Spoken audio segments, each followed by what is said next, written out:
Caroline Leavitt just did the least hypocritical thing I've seen her do and quit her job to stay home with her kids. Good for you, Caroline. I know that they're going to try and frame this like, oh, the feminists are going to hate this because they hate when women raise their families. Nah, we hate when women don't have the choice which one they want to do. I was a senior trade settlements analyst at one of the biggest hedge funds in Boston when I had my first child. And guess what I didn't do? Go back to work after my maternity leave. I quit. And I had worked my way up from a temp to that role, and I left.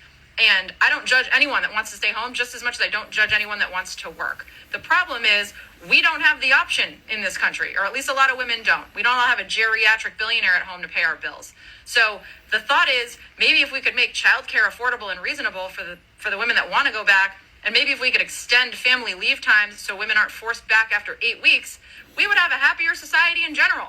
But it's about the choice. We want people to have the choice, just like Caroline had the choice, just like I had the choice. Unfortunately, people like Caroline and MAGA think that things like affordable childcare and being able to stay home with your baby longer are socialism.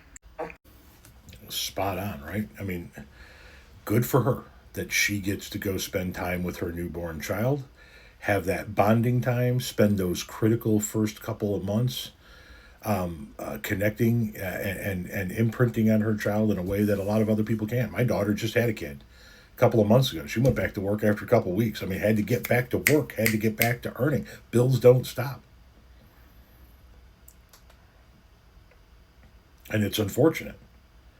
My wife had to get back to work quickly right after every one of the kids because the bills don't stop. And she's right. Women don't all have a geriatric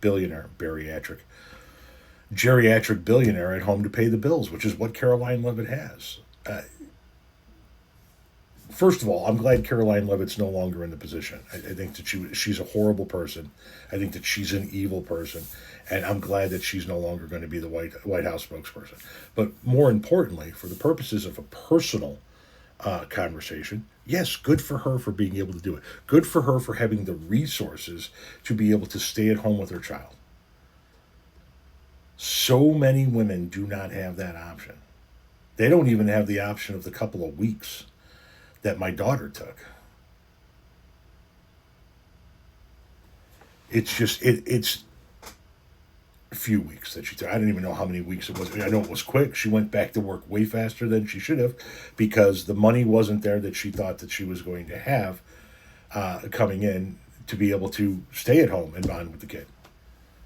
And now they're working split schedules where he watches or sits with the kid while she's at work and she sits with the kid while he's at work, and they're trying to figure out this goddamn shell game because daycare is expensive. We shouldn't make it next to impossible for young families to survive simply because they had a kid.